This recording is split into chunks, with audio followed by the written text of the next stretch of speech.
Hello students, आपका स्वागत है डॉक्टर धवन एजुटॉक्स पर। हमारी इकोनॉमी लेक्चर की सीरीज चल रही है सिविल सर्विसेज के लिए, IAS, RAS, civil state civil services के लिए। अब यहाँ पर जो हमारा जो टॉपिक है आज का, कार्यदशा के आधार पर अर्थव्यवस्था के क्षेत्र। इससे पहले जो हमने हमारा जो पिछला जो लेक्चर हुआ था उसमें था कि अर्थव्यवस्था के क्षेत्र कौन से होते हैं, प्राथमिक, द्वितीयक, तृतीयक, चतुर्थक और पंचम क्षेत्र के बारे में हमने वहां पर एक संक्षिप्त जानकारी वहां प्राप्त की थी। डिटेल में हम आगे पढ़ेंगे प्राथमिक, द्वितीयक और तृतीयक क्षेत्र की डिटेल क्या है। और अब यहाँ पर है कि कार्यदशा की जो उद्यम है, जो कंपनी है, जो संगठन काम कर रहा है, क्या वो सरकार के किसी बनाए हुए कानून या नियम के अंतर्गत रजिस्टर्ड है और वहां पर जो कर्मचारी काम करते हैं उन्हें आय की, अपने कार्य की, जॉब की और सामाजिक सुरक्षा प्राप्त है या नहीं है। इसके आधार पर दो क्षेत्र है अर्थव्यवस्था के, संगठित क्षेत्र और असंगठित अनऑर्गेनाइज्ड सेक्टर। देखो, संगठित क्षेत्र जो होता है इसमें यदि हम 3-4 इसके मेन बात करें तो संगठित क्षेत्र वो है जिसमें जो उद्यम, कोई ना कोई कंपनी, कोई कारखाना, फैक्ट्री, उद्यम, दुकान, जो भी कुछ संस्था है वह सरकार के द्वारा बनाए गए किसी नियम, किसी कानून के अंतर्गत क्या हो, रजिस्टर्ड होती है। और संगठित क्षेत्र में जो कर्मचारी काम करें और उन्हें आय की सुरक्षा प्राप्त होगी, यहाँ नियमित वेतन उनको मिलेगा, उन्हें काम की सुरक्षा प्राप्त होती है, उन्हें यहाँ पर कि उनको काम मिलेगा, उनको ऐसे निकाला नहीं जाएगा। और सामाजिक सुरक्षा जैसे बीमा जैसी सुरक्षा, ये सुरक्षाएं उनको प्राप्त होती है। तो ऐसा क्षेत्र जहां पर जिसमें जो उद्यम या कंपनियां है सरकार के द्वारा बनाए नियमों के अंतर्गत रजिस्टर्ड हो, कानूनों के द्वारा रजिस्टर्ड हो और कर्मचारियों को आय की और सामाजिक सुरक्षा प्राप्त हो, वह क्षेत्र क्या कहलाता है, संगठित क्षेत्र कहलाता है। और देखा जाए तो जो कर्मचारियों के एंगल से ये अच्छी बात ही है क्योंकि उन्हें आय और सामाजिक सुरक्षा जैसे बीमा, इंश्योरेंस, पेंशन, ऐसी कोई सुविधा उनको प्राप्त हो। दूसरा जो क्षेत्र है असंगठित क्षेत्र। असंगठित क्षेत्र में वो सारे के सारे उद्यम या स्वरोजगार करने वाले लोग, रिक्शा चलाने वाले लोग, कोई छोटी दुकान खोलने वाले लोग, ऐसे सारे के सारे उद्यम, ऐसी सारी संस्थाएं जो किसी भी कानून या नियम के तहत जो रजिस्टर्ड नहीं है और जिन्हें इस क्षेत्र में जो काम करने वाले लोग हैं उन्हें किसी भी प्रकार की आय की सुरक्षा, कार्य की सुरक्षा, सामाजिक सुरक्षा प्राप्त नहीं है, तो ये वाला जो क्षेत्र होता है इस क्षेत्र को हम कहते हैं असंगठित क्षेत्र। तो हमको निश्चित रूप से दिख रहा है कि यहाँ पे असंगठित क्षेत्र जो है, लोगों को ना तो इनकी आय फिक्स है, ना इनका वेतन कोई फिक्स है, यदि वेतन दिया जा रहा है कर्मचारियों को, और ना ही इनको कोई इंश्योरेंस प्राप्त है। जैसे मान लिया दिहाड़ी जो मजदूर काम करते हैं, जैसे कंस्ट्रक्शन का काम करने वाले मजदूर हैं या कृषि में काम करने वाले जो कृषि के श्रमिक हैं, रिक्शा चलाने वाले हैं, स्ट्रीट वेंडर होते हैं, जैसे कि गोलगप्पे की दुकान है, गोलगप्पे का ठेला है, या जो चाट वगैरह का ठेला है, या सब्जी बेचने वाले जो है फुटपाथ पर, सड़क के किनारे पर।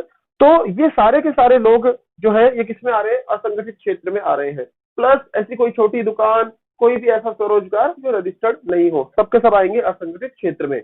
अब यह प्रश्न उठता है कि हमारी जो पूरी की पूरी देश की अर्थव्यवस्था है, इस देश की अर्थव्यवस्था में कौन सा क्षेत्र कितना बड़ा है। देखो, जब हम कहते हैं हमारे देश की जीडीपी के आधार पे सकल घरेलू उत्पादन, हमारे देश में जो हमारा सकल घरेलू उत्पादन है, पूरे के पूरे देश में हमारी अर्थव्यवस्था में कुल कितनी वस्तुओं का और सेवाओं का उत्पादन हो रहा है, उसकी दृष्टि से असंगठित क्षेत्र का हिस्सा कितना है, वहां पर 50%। 50% भूमिका किसकी है, असंगठित क्षेत्र की। प्लस एक दूसरा पॉइंट होता है जो रोजगार में जो श्रमिक लगे हुए हैं उनके आधार पर। तो कुल हमारे देश में कुल जितने श्रमिक हैं उनका 90% से अधिक कौन से क्षेत्र में काम करने वाले, असंगठित क्षेत्र में काम करने वाले श्रमिक हैं। हालांकि यदि मैं अर्थव्यवस्था के एंगल से बोलूं, हम नहीं चाहते कि असंगठित क्षेत्र का आकार बड़ा हो, क्योंकि असंगठित क्षेत्र जो है ये पिछड़ा हुआ क्षेत्र है। यहाँ पर जो काम करने वाले कर्मचारी हैं, जो श्रमिक हैं, ज्यादातर अकुशल श्रमिक है, ज्यादा कुशलताएं उन्हें प्राप्त नहीं है, फिर किसी प्रकार की सुरक्षा, आय और सामाजिक सुरक्षा उन्हें प्राप्त नहीं है। हम चाहते हैं कि ये असंगठित क्षेत्र रजिस्ट्रेशन करवाए और इनको सुविधाएं मिले और ये किसमें कन्वर्ट हो, संगठित क्षेत्र में ये कन्वर्ट हो। लेकिन हम आजादी के हमारे 70 साल हो गए हैं, फिर भी हम देखते हैं कि रोजगार की दृष्टि से हमारे 90% जो लोग हैं वो असंगठित क्षेत्र में ही काम कर रहे हैं। तो बाकी का जो संगठित क्षेत्र बचा, इस संगठित क्षेत्र में काम करने वाले लोग क्या है, कम है। यदि हम कहें हमारे देश की अर्थव्यवस्था में असंगठित क्षेत्र का योगदान, तो हमको सीधे दिख रहा है कि जीडीपी में 50% और रोजगार में बहुत बड़ा योगदान है। तो कहीं ना कहीं देश में लोगों को रोजगार देने में तो इसका योगदान है, लेकिन हाँ कहीं ना कहीं ये कम आय का वर्ग है, और जहाँ यहाँ काम करने वाले लोगों को सुविधाएं और बाकी चीजें नहीं मिलती। इसी के साथ एक टर्मिनोलॉजी और जुड़ी हुई है। क्या टर्म है वो है अनौपचारिक क्षेत्र। देखो इन दोनों के साथ साथ एक शब्द और आता है, उसको बोलते हैं अनौपचारिक क्षेत्र। हम देखते हैं कि वो अनौपचारिक क्षेत्र क्या होता है। इनफॉर्मल सेक्टर, अनौपचारिक क्षेत्र, इनफॉर्मल सेक्टर। देखो अनौपचारिक क्षेत्र जो है ये कौन सा है, यदि मैं कहूं अनौपचारिक क्षेत्र कौन सा होगा, वह क्षेत्र जिसमें काम करने वाले जो कर्मचारी हैं, जो कार्मिक हैं, जो श्रमिक हैं, जिन्हें किसी प्रकार की आय की वेतन की सुरक्षा ना हो। तो देखो असंगठित क्षेत्र में काम करने वाले सारे के सारे लोग तो अनौपचारिक में ही आएंगे, क्योंकि इस क्षेत्र में काम करने वाले लोगों को कोई सुविधा इस प्रकार की मिलती नहीं है।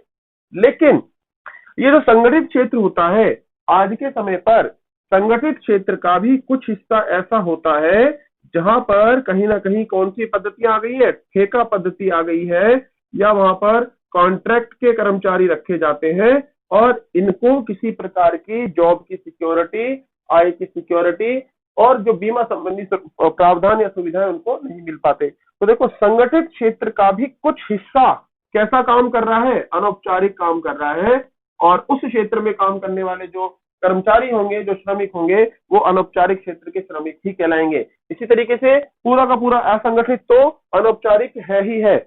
अंतर्राष्ट्रीय श्रम संगठन जो है ILO, इंटरनेशनल लेबर ऑर्गेनाइजेशन जो है, उसने जो अनौपचारिक क्षेत्र की परिभाषा दी है उसमें क्या बोला है, अनौपचारिक क्षेत्र या इन जो फॉर्मल सेक्टर है वो क्या है। यदि मैं इसको एक समीकरण के रूप में सरल करके लिख दूं, अनौपचारिक क्षेत्र बराबर संगठित क्षेत्र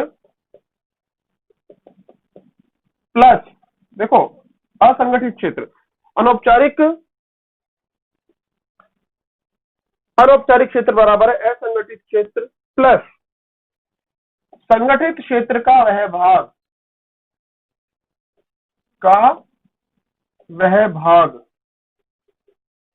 जहां अनौपचारिक श्रमिक काम करते हैं।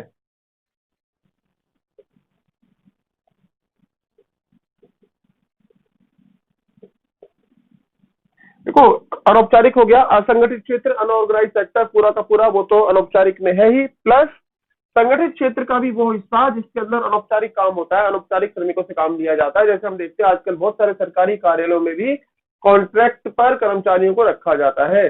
मान लिया कंप्यूटर ऑपरेटर है तो बहुत ही कम सैलरी में 8,000 10,000 की सैलरी में कंप्यूटर ऑपरेटर को रख लिया जाएगा कॉन्ट्रैक्ट पर, उसकी कोई जॉब सिक्योरिटी नहीं है और वो कहीं ना कहीं कॉन्ट्रेक्चुअल होते हैं और कभी भी उनको हटाया जा सकता है। तो इस तरीके से हमको दिख रहा है कि जो औपचारिक क्षेत्र होता है कहीं ना कहीं असंगठित क्षेत्र से भी क्या हो गया, ये ज्यादा बड़ा हो गया। हम नहीं चाहते कि हमारे देश में अनौपचारिक क्षेत्र बढ़े, असंगठित क्षेत्र बढ़े, लेकिन फिर भी कहीं ना कहीं चाहे अनचाहे आजकल हो ये रहा है कि जो हमारा संगठित क्षेत्र भी है, संगठित क्षेत्र भी अनौपचारिक श्रमिकों से काम ले रहा है। यदि मैं बात करूं इनकी संख्या कितनी होगी, यदि अनौपचारिक क्षेत्र में काम करने वाले लोगों की संख्या जो है उसकी बात करें तो 93%, और ये बात खुद हमारी आर्थिक समीक्षा में कही गई है। जो आर्थिक समीक्षा हमारी 2018 में, तो 2018 की आर्थिक समीक्षा में ये बात कही गई है कि अनौपचारिक क्षेत्र में जो काम करने वाले श्रमिक हैं, तो वो जो रोजगार है, तो अनौपचारिक रोजगार करने वाले जो लोग हमारे देश में है, कुल हमारे श्रमिकों के, वह है 93%। तो देश के 93% जो श्रमिक है वो अनौपचारिक क्षेत्र में काम कर रहे हैं। तो अनौपचारिक हम जान चुके हैं, असंगठित तो है ही है, प्लस इसके साथ साथ संगठित का भी कौन सा भाग, अनौपचारिक वाला भाग, जहां पर कोई जॉब सिक्योरिटी नहीं है। तो अब आपका ये कंफ्यूजन तो निश्चित रूप से दूर हो जाना चाहिए कि संगठित क्षेत्र क्या होता है, असंगठित क्षेत्र क्या होता है और अनौपचारिक क्षेत्र क्या है। यदि हम औपचारिक कह देंगे तो जहां पर जॉब की सिक्योरिटी प्राप्त है प्लस सुरक्षा प्राप्त है। तो इसलिए आपको अच्छे से इसको याद रखना है। इसके नोट्स अवेलेबल है और जिस भी स्टूडेंट को नोट्स चाहिए वो मेरे को व्हाट्सएप कर सकते हैं मेरे नंबर पे। मेरे 2 नंबर है, एक नंबर मैं यहाँ पे लिख रहा हूँ, तो ये मेरा फोन नंबर है, मोबाइल नंबर है, इस पे आप व्हाट्सएप करेंगे तो आपको मैं नोट्स की पीडीएफ भेज दूंगा। वीडियो आपको देखना पड़ेगा तभी, ताकि आपको नोट्स पूरे के पूरे समझ में आ पाए। तो देखो अगला जो हमारा टॉपिक है इसी में ही है, अर्थव्यवस्था के क्षेत्र में ही है कि अर्थव्यवस्था में हम स्वामित्व के आधार पर, ओनरशिप के आधार पर भी हम विभाजन करते हैं। तो जब हम स्वामित्व के आधार पर बांटते हैं तो दो क्षेत्र बोलते हैं, एक होता है पब्लिक सेक्टर या सार्वजनिक क्षेत्र, दूसरा होता है प्राइवेट सेक्टर या निजी क्षेत्र। तो अगला जो हमारा पॉइंट है वो ये है कि अर्थव्यवस्था के क्षेत्र, लेकिन किसके आधार पर? स्वामित्व के आधार पर, ऑनरशिप के आधार पर। तो ऑनरशिप के आधार पर दो होते हैं, एक तो होता है हमारा पब्लिक सेक्टर, और जो पब्लिक सेक्टर होता है उसे हम बोलते हैं सार्वजनिक क्षेत्र।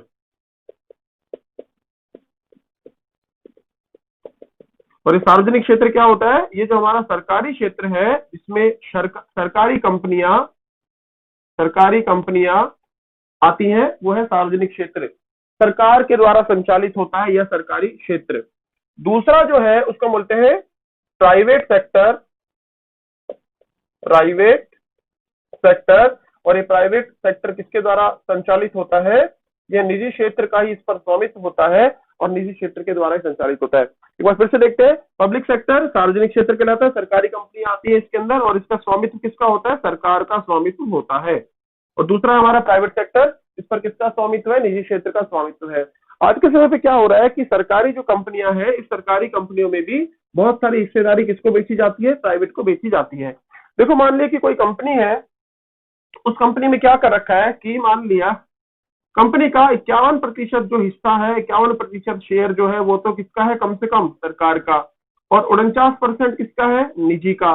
तो जब 51 हो या 51 से ज्यादा हो सरकार का हिस्सा, तो कंपनी कैसी कहलाएगी? पब्लिक सेक्टर की कंपनी कहलाएगी, सरकारी कंपनी कहलाएगी। 51 या उससे ज्यादा कॉन्ट्रैक्ट इसी प्रकार से किया जाएगा, 50-50 का कॉन्ट्रैक्ट जनरली नहीं होता, और कहीं ना कहीं एक तरफ होगा कि 51 सरकार का, 49 निजी।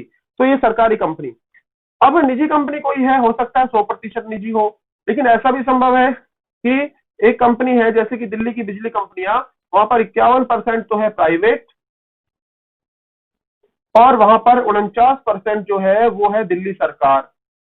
दिल्ली की जो ये राज्य सरकार, दिल्ली की जो केंद्र शासित प्रदेश की सरकार है, तो दिल्ली की बिजली कंपनियों में ऐसा सीन है कि वहां पर 51% प्राइवेट है, 49% दिल्ली सरकार का है। तो भी चूंकि आधे से ज्यादा किसके पास है? प्राइवेट के पास। स्वामित्व भी प्राइवेट के पास है, प्रबंधन भी प्राइवेट के पास ही है, और कैसी कंपनी कहलाएगी? वो निजी कंपनी कहलाएगी, प्राइवेट कंपनी कहलाएगी। यद्यपि सरकार का हिस्सा कितना है? 49 वहां पर है, सिर्फ 49% है।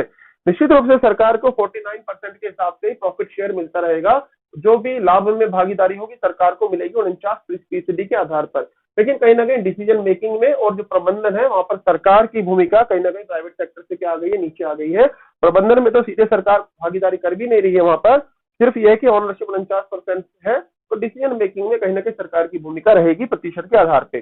तो प्राइवेट कंपनियां पूरी प्राइवेट भी हो सकती है, ऐसी कंपनियां भी हो सकती है जिसमें सरकार की भागीदारी भी हो, लेकिन ऐसी कंपनियां भी, सरकार की भागीदारी भी यदि होगी तो भी वह क्या होगी? हमेशा कुछ ही होगी, और 50% से निश्चित रूप से कम ही वह भागीदारी होगी। तो पब्लिक सेक्टर की कंपनियां और प्राइवेट सेक्टर की कंपनियां, तो ये जो मैंने बात की है, ये हमने बात की है कि सेक्टर ऑफ इकोनॉमी ओनरशिप के आधार पर, पब्लिक सेक्टर और प्राइवेट सेक्टर। ये जो सहकारी वाला जो तंत्र होता है, सहकारी समितियां वगैरह होती है, कोऑपरेटिव वाला सिस्टम भी प्राइवेट सेक्टर वाले भाग में ही आता है, वो सरकारी में नहीं माना जाता, कोऑपरेटिव भी वो प्राइवेट वाली साइड में ही आएगा।